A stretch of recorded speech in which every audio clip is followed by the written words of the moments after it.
Welcome to History Talk, the history podcast for everyone. I'm Patrick Potyondy. And I'm Leticia Wiggins. With over 1.2 billion people, India is often described as the world's largest democracy. Narendra Modi, Prime Minister of India, is visiting the United Nations in New York at the end of this month. This follows a high-profile state visit he already made to the United States last year in 2014. This latest visit gives us a chance to catch up with a nation which shares borders with both Pakistan and China and is recently strengthening its ties to the United States. Modi's Hindu-nationalist Bharatiya Janata party, or BJP, is bringing changes to India that are proving controversial, increasing tensions among different religious communities in India, and maybe breaking with past political traditions. Today, we asked two experts to join us on History Talk to better understand India's politics and culture and ask, is India's democracy up to the challenges facing the nation? So stay tuned.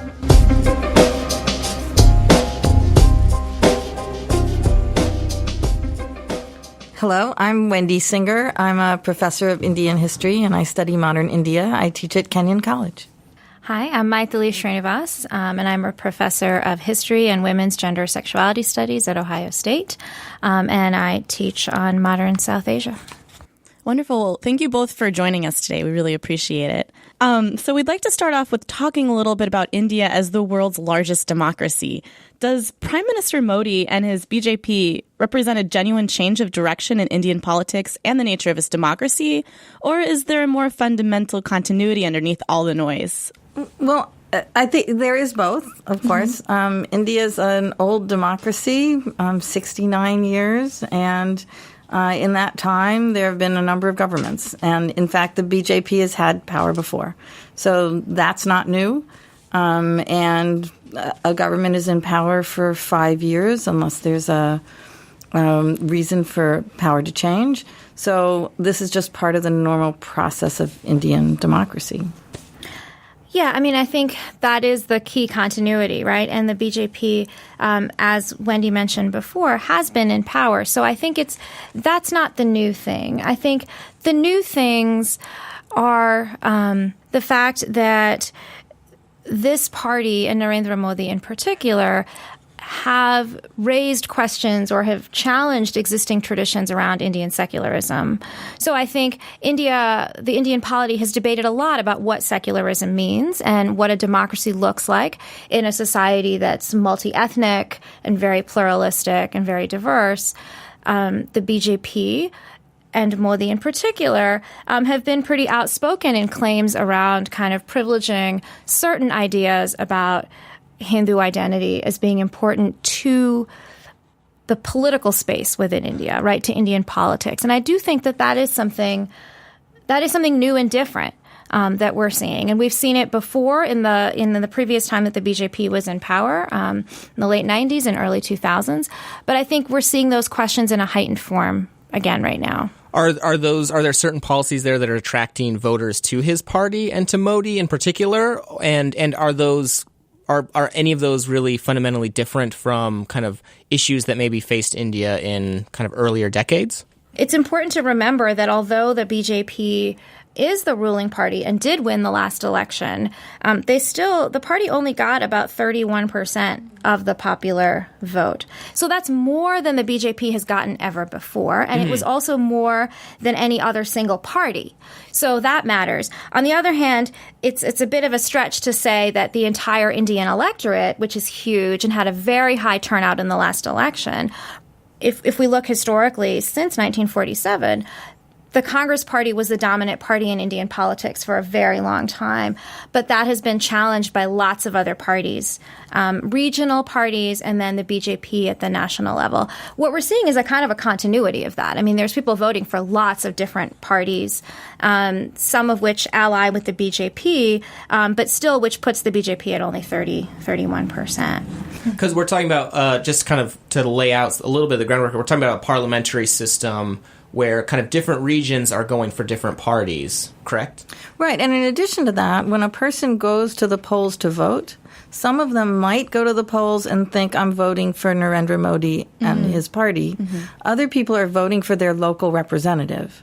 So nobody, except in his constituencies, and he ran from two, but nobody except the people in his constituency literally vote for him. He was charismatic, and many people were drawn to his party because of him. But when a person goes into the polls, they could be voting for a local person that they know who they want to represent them. I think one of the interesting things about Modi's political campaign style, a lot of people have compared to a U.S. presidential election, although it's a parliamentary system, because he very much, I think, attempted to put his brand on the voters, right, to make it a vote for Modi. But as Wendy says, that's not necessarily always the case in terms of what's going on. I think his campaign was very much around the claim that he would bring economic development to India. And I think that's something worth talking about. So before he became prime minister, he was the chief minister of the western state of Gujarat.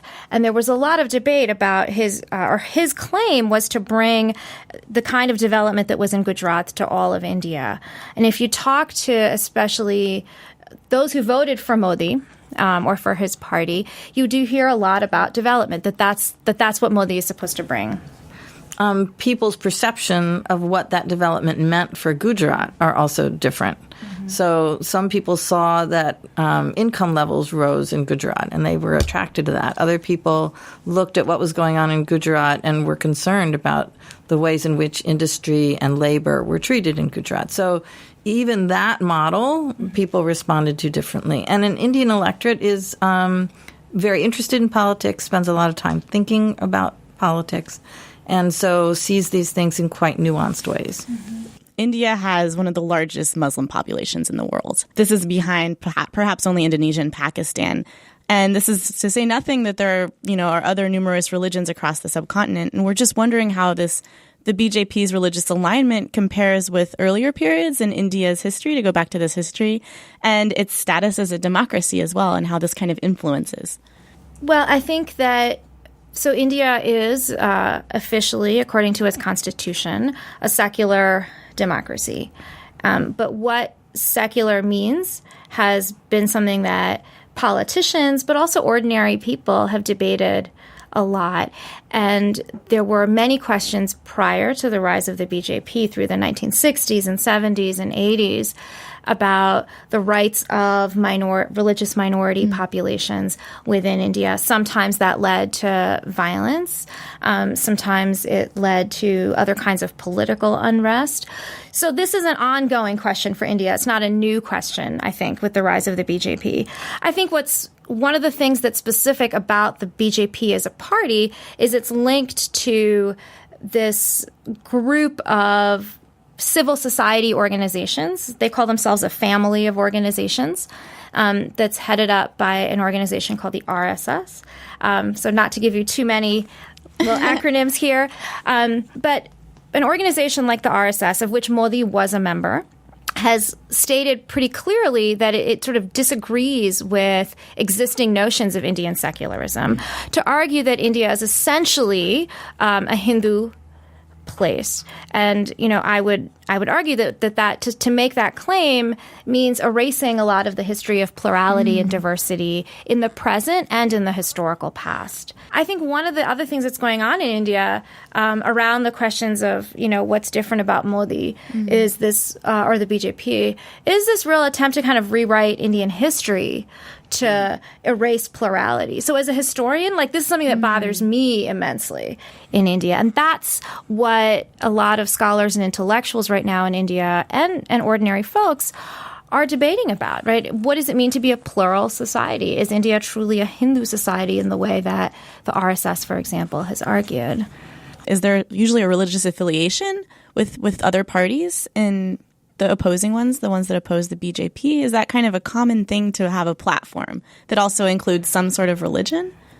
Not for some of the major political parties in an explicit way. Okay. Right? So I think that's the thing. It's that the BJP has made those connections explicit in ways that other political parties have not. And I would caution against calling it a religious affiliation, exactly, because it's not an affiliation with a religious institution per se. What it is a claim about what they term Hindutva or Hindu-ness, right? Hinduism as an identity. So it's not about like a link between some sort of organized religious group necessarily and a political party, but rather a claim that India is Hindu, right? And so that we need to privilege Hindus, we need to prioritize certain ideas or defend certain politics on the claim that they're linked to Hinduism in some way. I think other political parties have members of many religions, as does the BJP actually, but they don't make that same kind of claim. Within the BJP, there are diverse people with diverse political interests, many of whom are in the business of trying to make India a better place. They are committed to public service. The question is, while they're engaged in that political service activity, how do social institutions and other religious institutions, are some of them going to be privileged? And I think also I would add on to that. I mean, when the rubber hits the road, I think the key issue is what is the place of people who belong to other religious groups, especially Muslims, but also Christians. And there's as you said, there's a large Muslim minority and a very substantial Christian minority in India. And there's a lot of questions raised about their place in the polity. And I think the thing that sort of dogged Modi for a decade now is that when he was chief minister in Gujarat, there was what many would call a pogrom, that some would also call a genocide, of largely Muslims in his state that he has been accused of not doing enough to stop, and that lower-level members of the BJP have been accused of actually fomenting and encouraging. At the very least, we can say that the state did not step in quickly enough in order to end this slaughter. So this was in 2002, right? So this is the question that has dogged Modi for some time, and that for some time prevented him from getting a visa to the United States. For example, he was blocked. That's the principle. So the principle is that if you are the government in power, you have a responsibility for law and order, for the daily workings of government, for development, for education, for health. You have all those responsibilities. So at that moment, what was the government doing? So either they're complicit or responsible. And he was exonerated from being complicit, but still government's responsibility is to protect its citizens. At that local level, when you go to cast your vote for kind of your local representative, do you feel like religion is a driving factor for folks when they go to cast their ballot, or is it more often for those kind of quote-unquote secular concerns? Or do you think it's probably a mixture of them? Right. In a diverse population, different people bring different things to the table. And so when you go in to cast your vote, in some cases, I mean, this is what I found interesting in looking at who was running in different constituencies. In some cases, it was the same person who had run on a different party before. So when a voter's going in, they may not be thinking about the larger ideology. They might be thinking about what is going to bring something to my district. I want development here. Or I want a hospital here. I want education here. I want something. And so they may not be thinking in this larger terms. Other people there are strong advocates for the ideology of the BJP. So all of that was happening at the same time. Moving on to a couple other major issues that have kind of dogged India for some time are both environmental issues as well as population issues. And so when did the environment and population become concerns for the country? And what attempts have been made to mitigate any possible problems from kind of these major issues? And Mytheli, if you'd like to start off. Sure. I think that, on the question, maybe I'll start off with the question of environment first, and this goes hand in hand with the question of development. India is largely an agricultural country, and the majority of population still depends for its livelihood on agricultural production, right? And most of the people live in rural areas.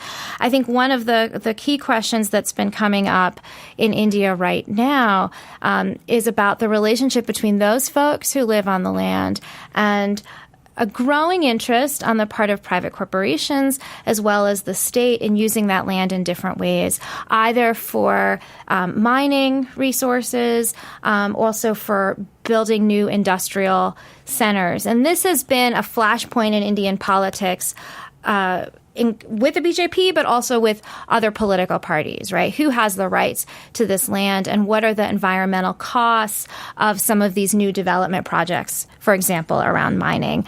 Also around a very controversial issue was around dam building and the attempt to generate more hydroelectric power, because India, as a growing economy, needs more power. At the same time, tens of thousands of people have been displaced in the process of building these new dams, and they haven't seen many of the results that they were anticipating. So I think that's kind of maybe the lay of the land in terms of what the debate is about. The government has just recently kind of pulled back, the Modi government, on the attempt was to make it easier for private corporations and the state to take over land, and now it's kind of pulled back due to a lot of pressure from popular social movements on the ground. As historians, what can we look at? What are these social movements kind of standing up for? Mm-hmm. Looking at it historically, I want to go back to the fact that some of the earliest and most impressive environmental movements started in India. So before people even had the term environmentalism, there was the Chipko movement in North India in the mountains, in which women literally hugged trees in order to prevent deforestation. So India is a place not only where there's a lot of environmental problems and tension over those, but some of that comes from the fact that there's this long-standing indigenously produced environmental movement and organized movements among farmers who said, we want this land for ourselves. And there's a tradition of that, too, even during the last government when Tata, the car company, wanted to build these new nano cars, which are very small, cheap cars, in rural Bengal. And the government said, here is some land that you could have at low tax rates. And the farmers on those lands said, even if you pay us for the land, we can't eat that money.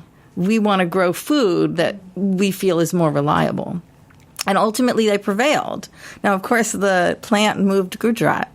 India is tackling the issues of environmentalism in complicated terms that have to do with their history of public protest. In India, the idea of public protest is an important way to get your position across to the government. So using that tradition and understandings about the land that might be different for farmers in order to advance different environmental agendas. And still, in the contemporary world, there are problems of pollution, and both pollution in terms of air pollution and in terms of industrial pollution that have to be contended with. I think linked to this is this broader question about who does development benefit and what do we mean by development.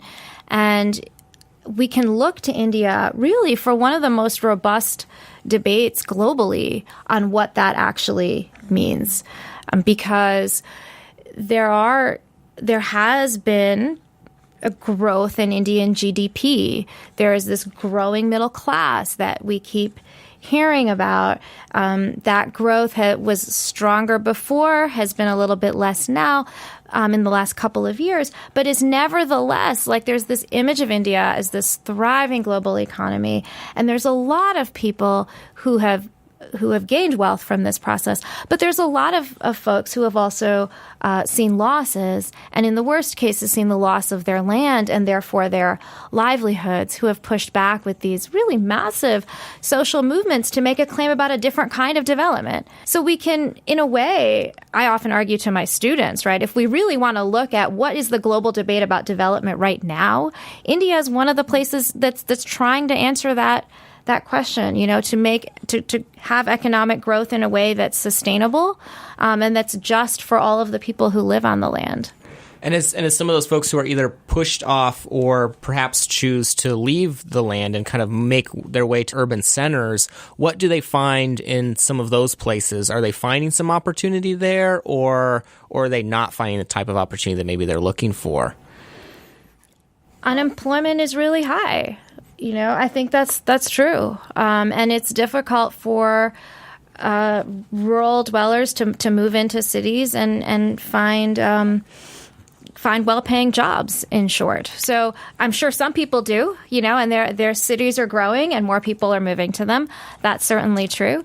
But I think it remains the fact that people in rural areas need to have livelihoods within those rural areas, that urban growth is not going to meet the needs of all those folks.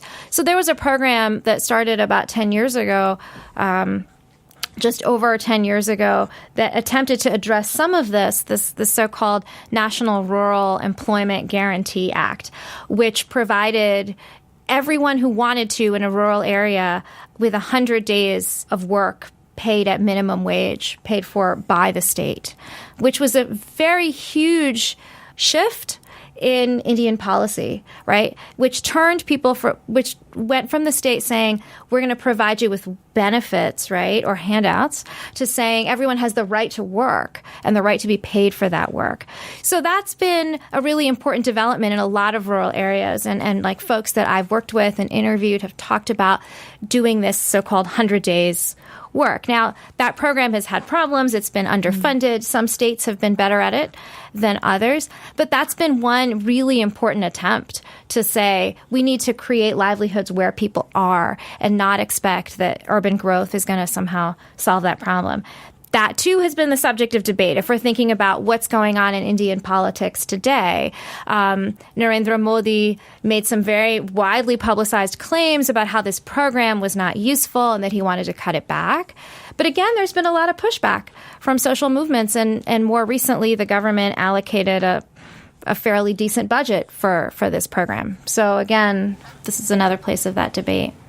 And it's a unique model of development that one also might look at in the world stage, because it means that you can stay home. You can stay in a place where you have cultural, social connections. Yeah, well, moving to that world stage and kind of looking more of these international relations between India and other countries, what are the most important international issues that are facing India today, and what other countries does it seem to deal with or kind of come into more tension, conflict with more often? Well, obviously, one of the things that when India wakes up in the morning, it's thinking about is what's going on in China. That China is an economic rival, also an economic partner. And so Indo-Chinese relations are a main issue for the Indian government to be thinking about. In addition, India sees itself as playing a major role in the world. And one of the questions to be looking for in the UN is the conversation about the UN Security Council. And India is interested in whether that Security Council will be expanded. That discussion is ongoing, but once again, it's gained momentum. And India's position is that the new developing countries who are critical to the world economy need to have a stronger role in terms of security of the world. And so that is something that India sees itself as a leader. India is also investing, again, with its competitor China, heavily in Afghanistan and in other nations in Africa, that India sees itself as one of those global economic players. So Pakistan, too. Obviously, yes. Right? The other kind of inevitable one that we have anyone asks about Indian foreign policy, right? So India and Pakistan have already fought 3 wars since independence of both of those countries in 1947. So that's another ongoing site of tension. A lot of that is around the province of Kashmir, Jammu and Kashmir, which is disputed, as lots of folks know, is a disputed territory between the two countries, in which ordinary Kashmiris have often been sort of caught in the middle of two governments and their rivalry. So, as long as that issue remains unresolved, I think that's going to be a continual point of tension as well. I think maybe another piece to be thinking about, given our context today, is Indian and U.S. relations. Mm-hmm. That, too, has been kind of there's a long history to that was implicated in Cold War politics for a long time. India was before part of the non-aligned movement that claimed to take no sides on the Cold War. That gave anxiety to the U.S. at times and to the Soviet Union at times. So that's the history that we're coming out of. I think more recently, the Indian government has made a lot of overtures to the U.S. government, and I think some of those have been reciprocated, again, along the lines of development. The other thing that Modi's doing when he comes here is not just meeting Obama and going to the UN, but he's also going to California, to Silicon Valley, where he's going to meet with all these tech entrepreneurs, including Mark Zuckerberg of Facebook. They're going to do some kind of Facebook chat that's going to be publicized. That's very much part of these claimed links that Modi wants to make between Indian origin tech entrepreneurs on the West Coast and his new initiatives in India. In addition, there are connections with the military in the U.S. And so the Indian government has often had tensions with the American strategic initiatives because the United States has important relations with Pakistan and sees its relationships with Pakistan as critical to its goals in Afghanistan and in the Muslim world. And so that creates an inherent tension between India and the United States, who is concerned about the machinery and weapons and military support that the U.S. gives to Pakistan. So in recent years, there have been increased negotiations over technological transfers that might benefit India's military.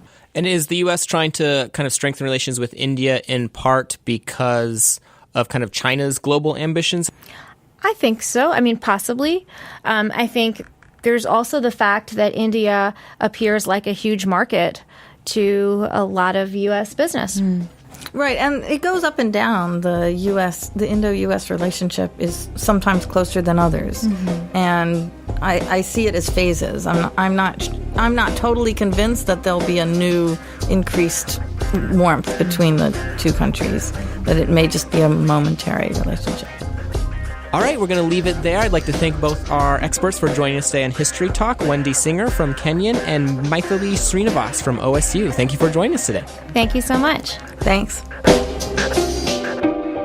This edition of the Origins Podcast History Talk was brought to you by the Public History Initiative and the Goldberg Center in the History Department at The Ohio State University. Our main editors are Stephen Kong and Nicholas Bride-Polwell. Our executive producer is David Staley. Our audio and technical advisor is Paul Kotheimer.